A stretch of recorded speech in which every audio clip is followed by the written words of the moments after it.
ikibazo kijanye n'iterambere, ibikorwa by'iterambere haba mu rwaruka ko ariho hari ikibazo gikomeye cyane kubera ko ufise urwaruka rwinshi mu gihugu usanga ruriko rurarondera akazi. Ndakunze kubabwira ngo akazi ka kino gihe leta nta kazi gifise, leta nta kazi gifise.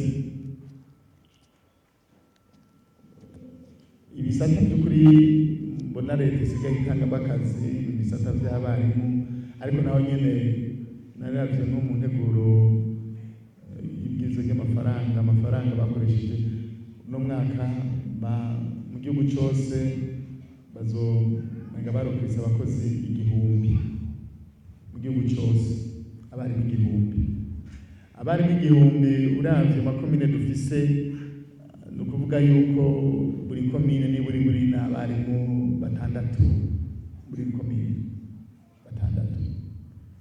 Waraba rero urwaruka ruri mu ikomine ingene rungana,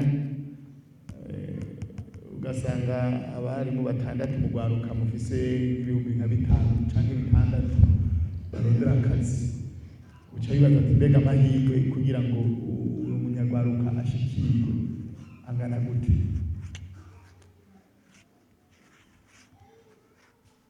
Kugira ushikirwe mu bantu 6 muri komine Busigane baza yuko mubaruka kurondera akazi, kanza ko nawe nurenga nk'ibihumbi nka 3 canke 4. None mu bihumbi 4 barondera abari 6, amahirwe yo kugira ngo ushikirwe naya.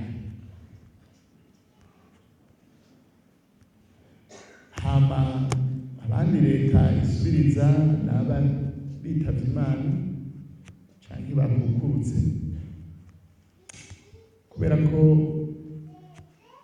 amahoro yagwiriye, abantu ntibagipfa.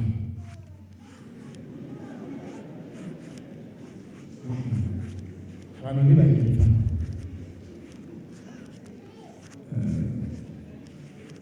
Kubera ubu abantu bararyama bagasinzira, bararya, umutima uri mu nda, nta mutima uhagaritse.